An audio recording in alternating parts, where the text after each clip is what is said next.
Olá, cursistas! Sejam bem-vindos mais uma vez. É um prazer estar de novo aqui com vocês.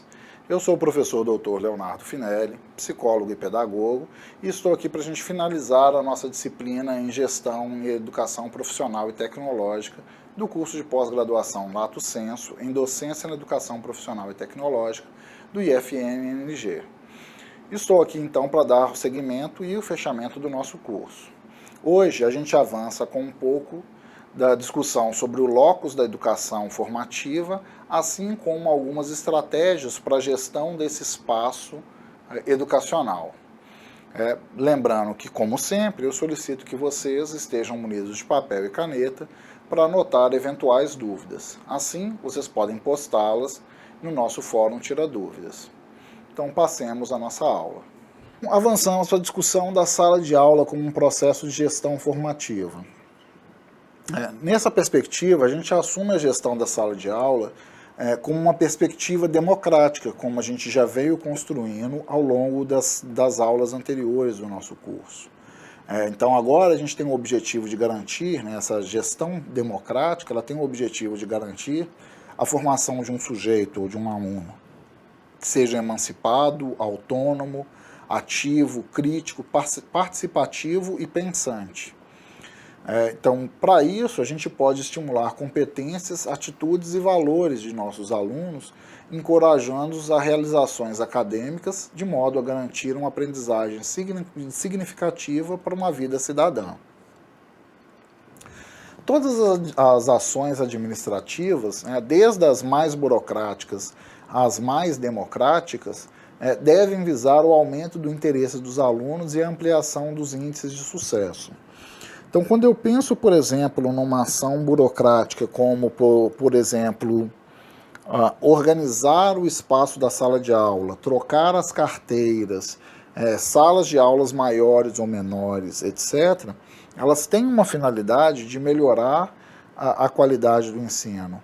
Até quando eu penso em ações mais democráticas, por exemplo, como a adoção de metodologias ativas ou discussão com a turma de processos de avaliação em sala de aula como uma estratégia de ensino. Todas elas, eu insisto, devem ampliar, visam ampliar o índice de sucesso desses acadêmicos.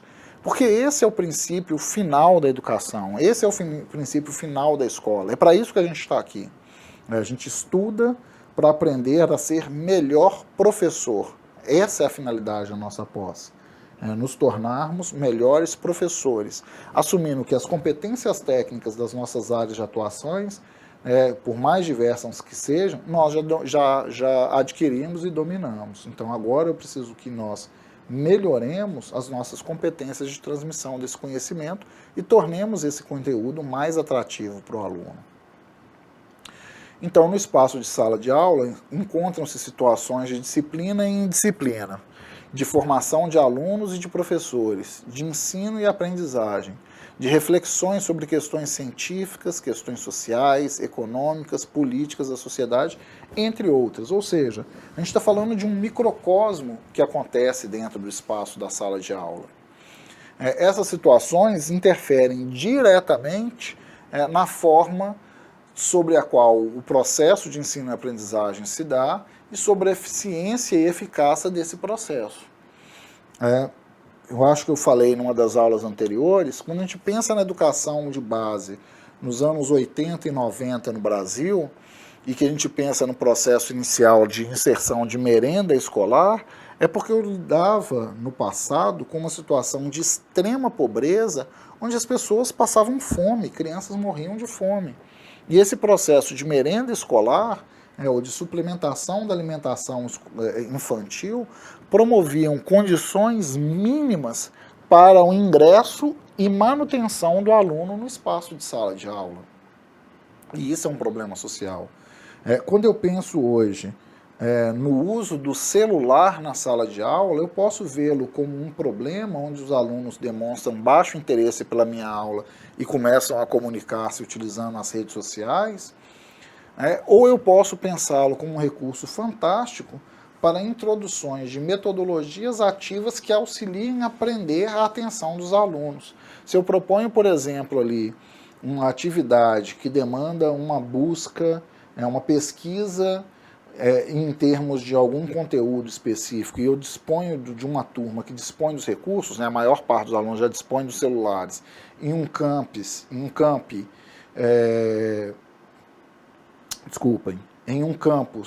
em que há uma conexão de internet ampla e de qualidade, eu posso pôr essa galera para trabalhar na sala de aula, que é algo extremamente motivador para esse aluno, e trazer resultados completamente inovadores. Ou seja, não há nada que é completamente bom ou mal, mas sim que deve ser pensado no sentido de ampliar esse processo de ensino e aprendizagem. Então, nesse sentido, as escolas, né, estão assumindo e vão continuar a assumir novas formas de gestão que consideram uma elaboração coletiva dos projetos pedagógicos, de ciclos de escolarização, de currículos interdisciplinares, de interculturalismo, de avaliação formativa, de interligação entre escola e comunidade, entre outros. Então, todos esses elementos, vocês podem pensar na vida acadêmica de vocês, são elementos que vocês já ouviram falar e que já vivenciaram em maior ou menor grau e que continuarão a vivenciar nos próximos anos, visto que a gente está numa época de transição. Então, para pensar em qualquer uma dessas mudanças, todas elas exigem preparo, por exemplo, de nós, professores, tanto no que diz respeito à aquisição dos conhecimentos, o que a gente sabe.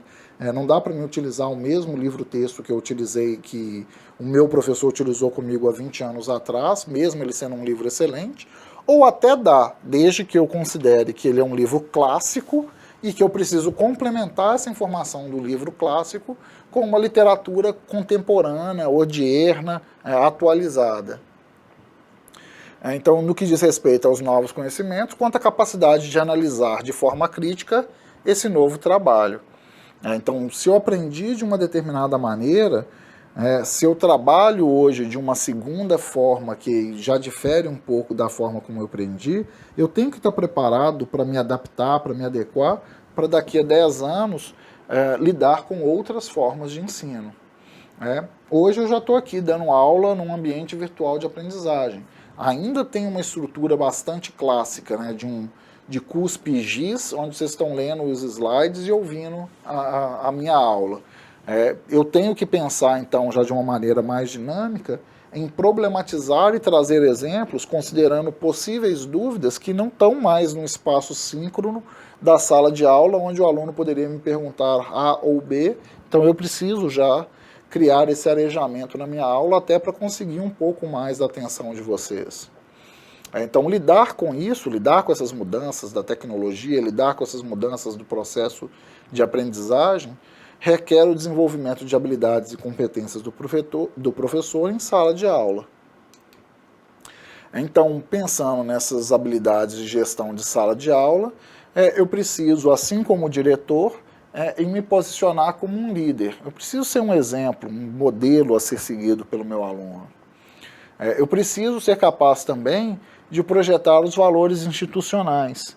Mais do que, por ser um doutor, usar terno e gravata, eu preciso estabelecer ali uma organização em termos dos valores institucionais, de uma missão institucional que devem ser ajustáveis na minha aula para que coadune com o processo de desenvolvimento de vocês acadêmicos em termos do desenvolvimento da instituição.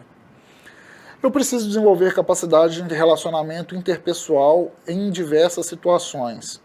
Vejam, eu encontro pouco com vocês, mas a gente tem alguns espaços de interlocução, por exemplo, nos chats e no fórum. Com alguns de vocês eu encontro no encontro presencial.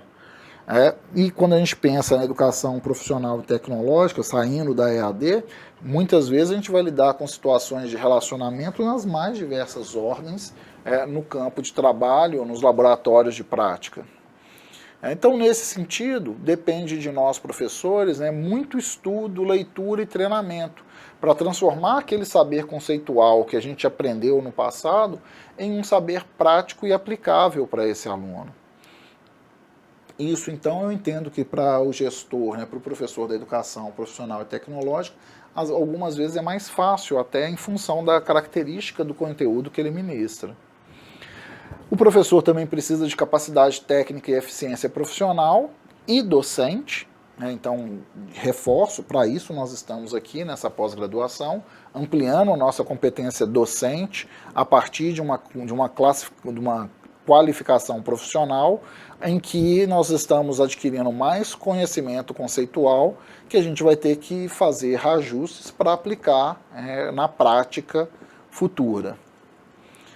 Então, se a aula passa é interessante e estimulante para o aluno, ela resolve grande parte dos problemas em relação à disciplina.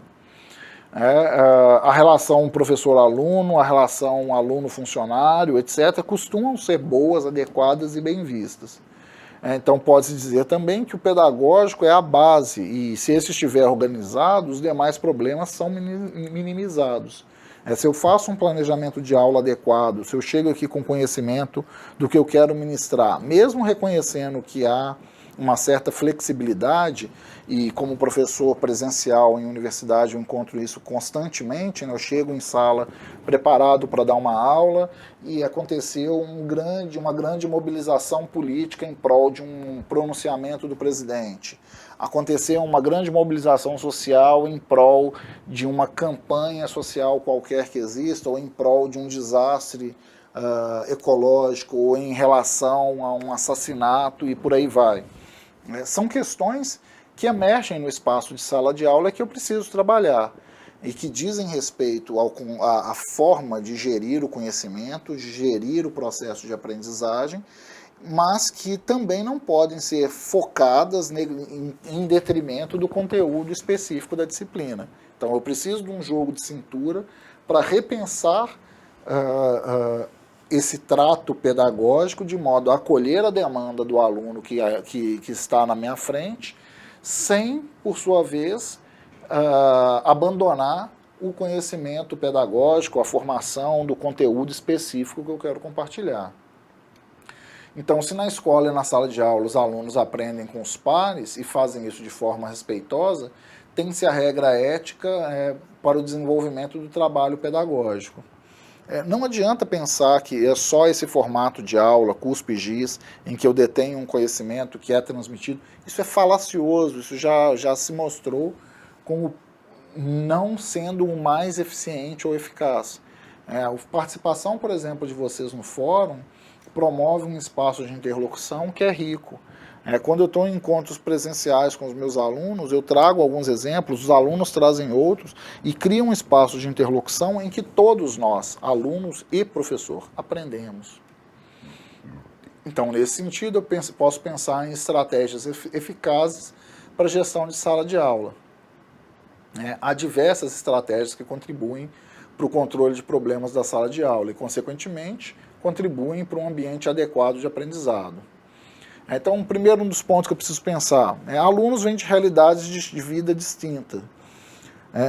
Eu tenho desde alunos pobres, paupérrimos, a alunos bastante abastados, muito ricos. Alunos que conseguem ter facilidade, que só estudam e têm muito tempo para estudar, vem para a faculdade, vem para uma instituição de ensino e tem tempo para estudar em casa, e alunos que estudam e trabalham, que são pais ou mães de família, que são arrimos econômicos de grupo familiar e por aí vai, que tem menos tempo para se dedicar ao estudo. Eu tenho que atingir a todos esses alunos. Eles têm, vocês têm experiências das mais variadas ordens, e muitas delas trazem exemplos que contribuem para o aprendizado, mas que algumas vezes vocês têm insegurança, e aí compartilham para verificar se é isso mesmo, se vocês estão entendendo de forma adequada. É importante a gente pensar, enquanto professores, quanto ao interesse da classe. É claro que não dá para fazer tudo o que a turma quer. De tempos em tempos, em encontros presenciais, a minha turma demanda, não vamos fazer prova. E eu atendo a demanda de gestão de uma instituição, por exemplo, privada, que estabelece um sistema de pontuação em prova bastante formal, com número de questões, etc. Mas é possível negociar esse espaço de gestão em termos de manutenção do interesse do aluno. Não, às vezes dá para não ter uma das provas em uma das disciplinas em função de uma atividade prática que pode promover maior crescimento, maior desenvolvimento do processo de ensino-aprendizagem. Então isso precisa ser pensado entre eu, professor, e o meu grupo de alunos, assim como eu, professor, vou atuar como mediador com a relação com a gestão. Tornar o aluno ativo no processo de aprendizagem. Então, promover a participação, fazer perguntas, ouvir os exemplos, fazer a interlocução dos alunos, auxilia na manutenção e no desenvolvimento do interesse pela aula, pelo conteúdo e, consequentemente, amplia o aprendizado. Promover a interação entre pares, que segue essa mesma lógica da interação dos alunos.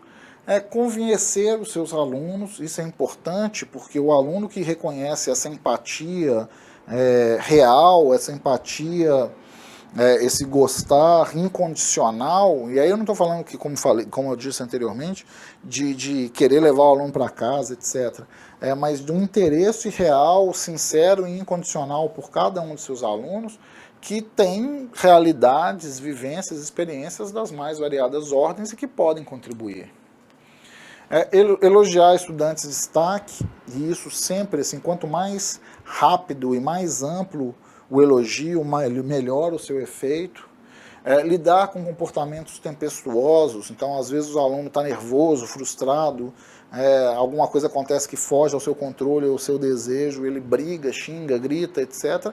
Entender que algumas vezes é culpa, essa frustração pode estar associada a um dos seus comportamentos, eu não vou nem falar de culpa, mas a algo que você promoveu, e que algumas vezes diz respeito a uma experiência fora da sala de aula do aluno, que ele está meramente descontando ou descarregando ali dentro do espaço de sala de aula. Aquele evento da sala de aula foi só mais uma gota que fez o copo transbordar.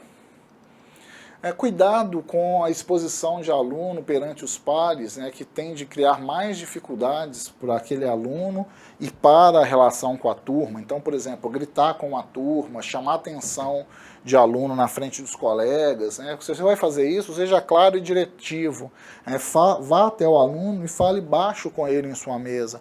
É muito mais eficiente do que ficar chamando atenção na frente do grupo. Até porque algumas vezes o aluno vai reconhecer injustiça, vai reclamar, mas está todo mundo conversando. Sim, mas você está conversando mais, a sua voz é mais alta, está me incomodando mais. Converse com os alunos difíceis, que apresentam mais dificuldade, após ou previamente o horário da aula, de modo a não expô-lo na frente do grupo, ou de modo também a compreender o que está promovendo essa dificuldade desse aluno. Algumas vezes isso não dá, o aluno não está tão resistente que ele não quer esse apoio, essa participação. Noutras, ele às vezes consegue expressar, não, eu estou com uns problemas, assim, assado. Às vezes você pode aconselhá-lo, você pode auxiliá-lo. Às vezes você não pode fazê-lo diretamente, mas você pode indicá-lo a buscar um apoio do núcleo de apoio ao estudante, o NAE da instituição, tenha ele o nome qualquer que seja na instituição que você trabalhe, mas a estruturação de um NAE, Núcleo de Apoio ao Estudante. Acompanhe a chegada dos seus alunos, chegue em salas um pouquinho antes e demonstre interesse por essa chegada, veja os alunos chegando, se demonstre interesse, você está lá preparado, pronto, com material organizado, é muito melhor do que simplesmente deixar a turma chegar, se organizar e chegar atrasado. Respeite o horário das aulas, por mais que os alunos queiram burlá-lo. Caso eles queiram burlar, negocie. Eu trabalho, como eu já falei, em instituição privada, dando aula no ensino superior à noite. A turma quer ir embora mais cedo por causa de horário de ônibus. Então é possível fazer algum tipo de negociação, até reconhecendo que alguns alunos são de outros municípios e precisam pegar ônibus, precisam se deslocar. Mas nem sempre todas as demandas dos alunos podem ser atendidas. Tenha o compromisso pedagógico quanto ao preparo das suas aulas. Prepare com antecedência, organize-se. Não é chegar na sala e falar, então, o que a gente vai discutir hoje? Não, você que é o gestor do espaço de sala de aula. Então, você tem que ter uma organização em termos de nós vamos dar sequência ao conteúdo, avançando para e por aí vai. Seja responsável pelos seus educandos. Então, Às vezes o aluno está fora do espaço de sala de aula. O que está acontecendo? Por que ele está lá? Ele vai simplesmente ganhar uma falta? Ou é mais importante você chamar a atenção dele no momento oportuno, fora de sala de aula, e falar, olha, eu estou preocupado que suas faltas estão ampliando, o que está acontecendo, etc. Compreenda o seu aluno. Existem demandas das mais variadas ordens. Algumas você pode auxiliar, outras não. Entenda que nem sempre são os alunos que queremos, mas são os alunos que temos. E eu gosto muito dessa ideia, porque ela é muito real com o nosso processo de docência. Eu gostaria imensamente de estar mais com vocês nessa pós-graduação, num momento presencial, para a gente promover debates, porque eu tenho certeza absoluta da experiência de alguns, mesmo que alguns não tenham nunca tido uma experiência de docência, como professores, vocês já chegaram até aqui numa pós-graduação com diversas experiências em sala de aula, e várias delas são riquíssimas e deveriam ser compartilhadas com o grupo. Esse nosso formato assíncrono limita um pouco disso. Mas essa ideia de que nem sempre o que a gente tem é o que a gente deseja, nos traz algumas vezes frustrações que nós precisamos aprender a trabalhar. Porque por mais que eu não tenha esse contato com vocês, eu posso pensar no processo de aprendizagem, não só a partir do meu conhecimento, mas, por exemplo, com uma interlocução a partir dos fóruns. Então, pensar em maneiras de propiciar um melhor crescimento para vocês e para demais alunos com os quais eu tenho. Entendendo que o sucesso pedagógico depende do meu trabalho enquanto docente, do que do meu aluno ideal, do meu ideal de aluno, do que seria o melhor aluno que eu poderia ter. Meu sucesso profissional, então, depende de vocês. Não adianta nada eu ter uma alta titulação se as minhas aulas acabarem sendo chatas e os alunos esvaziarem e abandonarem o curso por isso. Ameaças que eu não vou cumprir, se vocês não fizerem isso, eu vou reprovar vocês. Isso é ruim, isso não beneficia, não traz a simpatia de ninguém. Não se envolva em conflitos perante a turma, então um aluno começa a estar lá frustrado por uma situação qualquer, e aí eu estou independente de você ter sido justa ou correta, ou injusta e incorreta. Começou uma discussão, para, respira, se acalma. Em momento oportuno nós resolvemos isso. Agora eu peço licença da sala e saio, eu peço para o aluno se retirar, tiro o aluno para dar sequência com os demais alunos. Isso é respeito a você e aos alunos. E nós não temos que dar conta de tudo. Nós também somos injustiçados algumas vezes. Então nós temos que ter essa maturidade para reconhecer o nosso limite e ser polido, atuar com correção no sentido de promover uma melhor interlocução. Polido na hora de fazer correção de provas, por exemplo, X para o erro, quando uma barrinha mera atende. Aí outras questões pedagógicas que eu considero até menos importantes, isso são muito mais importantes, por exemplo, para uma educação infantil e menos marcantes para uma educação profissional e tecnológica em nível médio ou tecnológico, quanto, por exemplo, o uso da tinta vermelha. Mas lembre-se sempre que os nossos alunos nos olham com inspiração e admiração.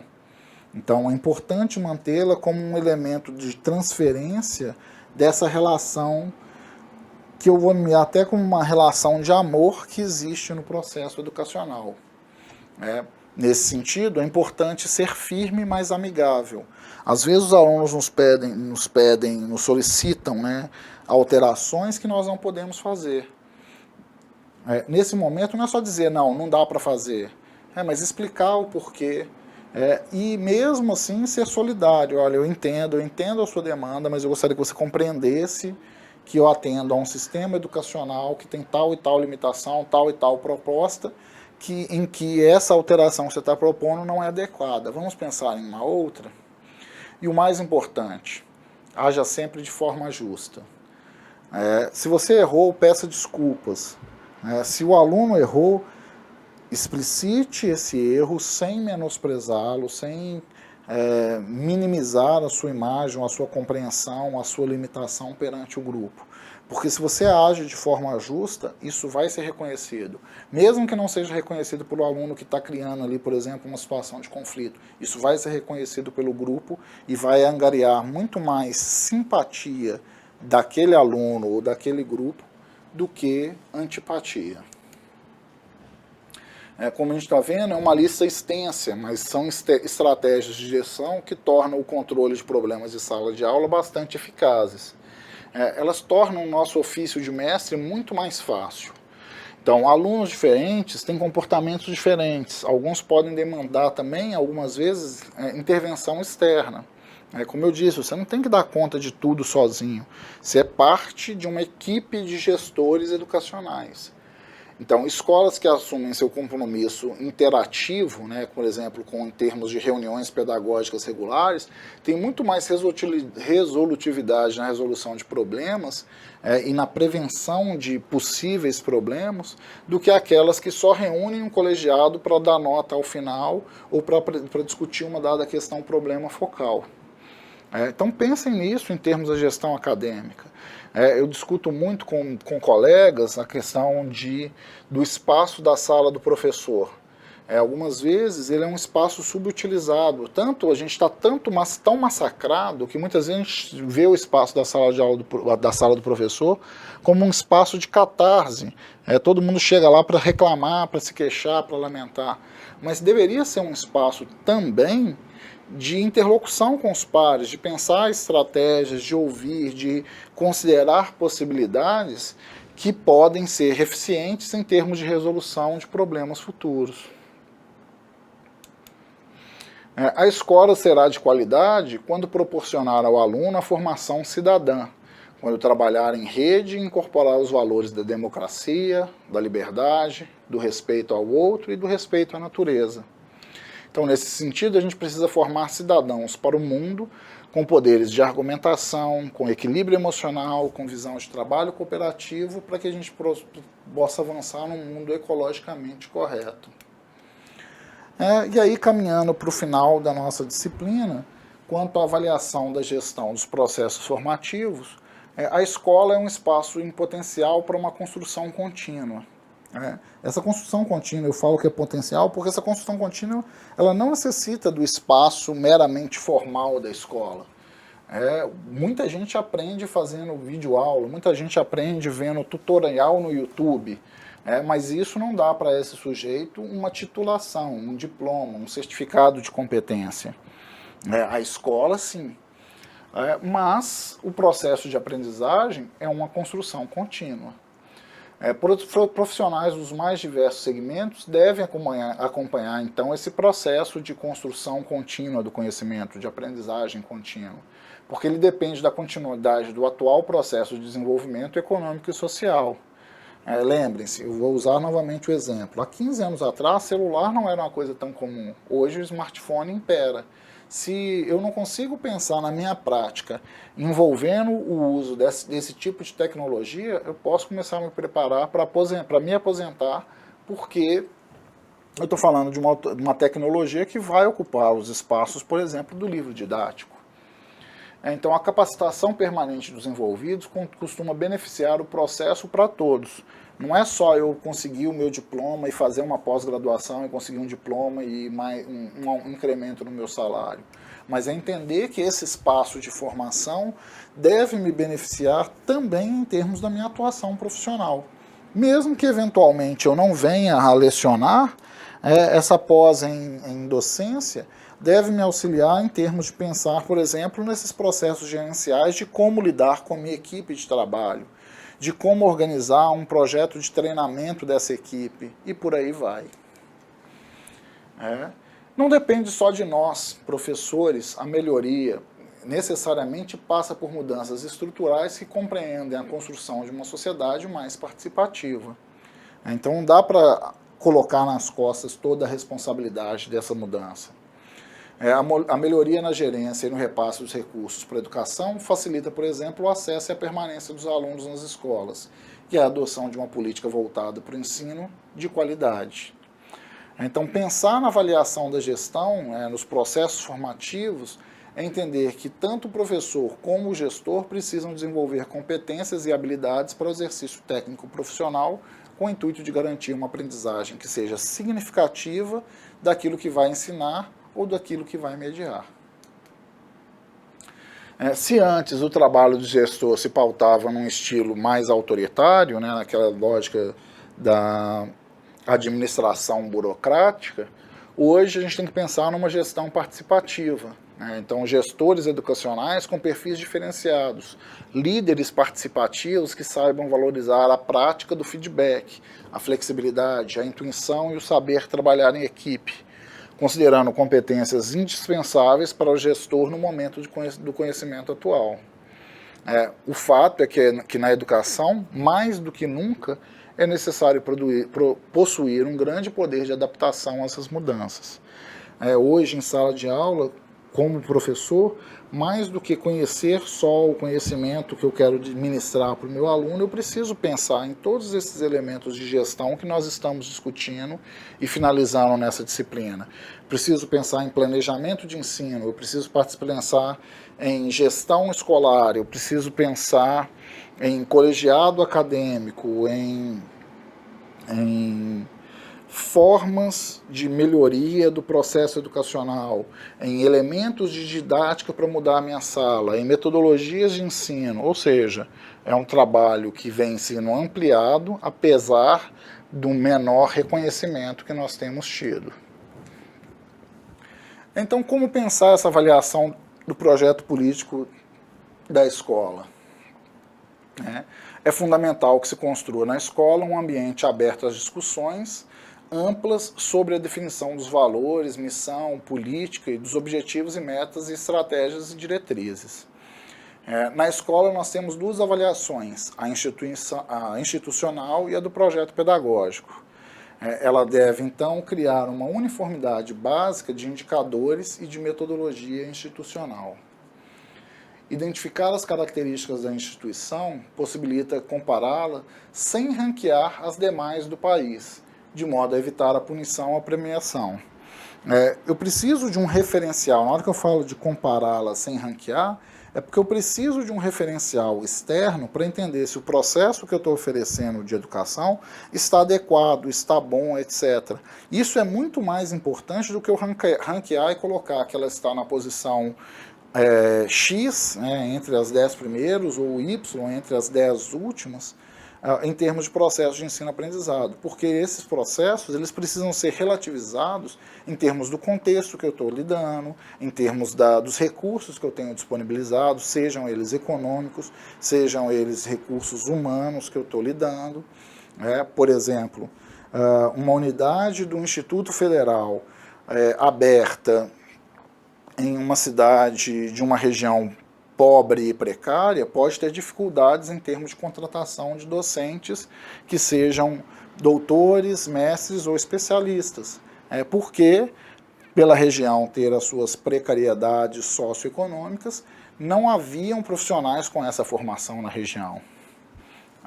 Então, mais do que ranquear, eu preciso do critério para entender o que eu estou promovendo de melhoria. Então, é importante que todos os membros e segmentos participem intensamente nos procedimentos de implementação e que os resultados sejam utilizados para promover mudanças, fazer correção de rotas, construir novos indicadores que sejam legítimos e capazes de serem absorvidos pela comunidade na qual a instituição se insere. No nível pedagógico, a avaliação ainda é usada para controlar a aprendizagem e o comportamento dos alunos, tornando-se assim um mecanismo de exclusão. Ela é um instrumento punitivo na hora que eu falo de uma nota alta ou uma nota baixa. Se o aluno vai mal, eu vou dar uma nota ruim. Se o aluno atrapalha em sala, eu vou tirar ponto de participação, etc. Quer dizer, é um mecanismo de exclusão, é um mecanismo punitivo. E não deveria ser. A avaliação ela deve ser pensada em termos de estabelecer as rotas de um processo educacional. Tanto que em diversas instituições a gente já fala de avaliação processual. Tanto que em diversas instituições a gente já fala de processo de recuperação, de processo de aprendizagem, paralelo ao processo educacional, ou seja, um processo de recuperação processual e paralelo, que não precisa esperar acabar e ter um fracasso escolar para se pensar em recuperação, mas sim promover a recuperação tão logo se observe as limitações no processo de aprendizagem. Então, a avaliação deve estar associada claramente a objetivos, ou seja, critérios e indicadores, para avaliar e não relacionar apenas a avaliação com conteúdo e conhecimento, ou ainda como uma ferramenta de dominação e submissão aplicada por muitos professores, que é o que acontece. O planejamento do trabalho e desenvolvimento dos profissionais de educação no interior da escola pressupõe uma reflexão e uma discussão coletiva sobre cada escola. Nesse sentido, ao avaliar os alunos, nós pretendemos detectar problemas em sua aprendizagem e, eventualmente, solucioná-los, ou simplesmente testá-los sobre o seu conhecimento, o que procuramos transmitir na sala de aula, para classificá-lo como um aluno bom ou mau em termos do seu aproveitamento, e assim oferecer ajustes para o processo, de modo a levar à construção satisfatória do conhecimento. Como eu disse, o processo de avaliação ele deve ser muito mais pensado como uma lógica processual, de modo a assegurar o aprendizado correto, do que nessa lógica punitiva de detecção de problemas, né? Ela é importante para detectar problemas e repensar os caminhos de modo a melhorar o processo educacional e o processo de aprendizagem, muito mais do que simplesmente classificar entre bom ou mal, aprovar ou reprovar. Mas, enfim, acabando, finalizando o nosso curso, a avaliação, então, ela deve ser pensada como uma possibilidade de formação para a autonomia e a emancipação do nosso aluno, muito mais do que um mero processo punitivo, ou de oferta de um resultado, de um índice ou de um indicador. Enfim, então, até lá, eu lembro que todos devem finalizar o conteúdo que não se encerra em si. Ele foi pensado como um recorte para melhorar o seu desempenho na atuação profissional. Sigam buscando, então, outras fontes e outras formas de formação para o sucesso no trabalho de vocês. Eu desejo um forte abraço a todos e até um próximo possível encontro.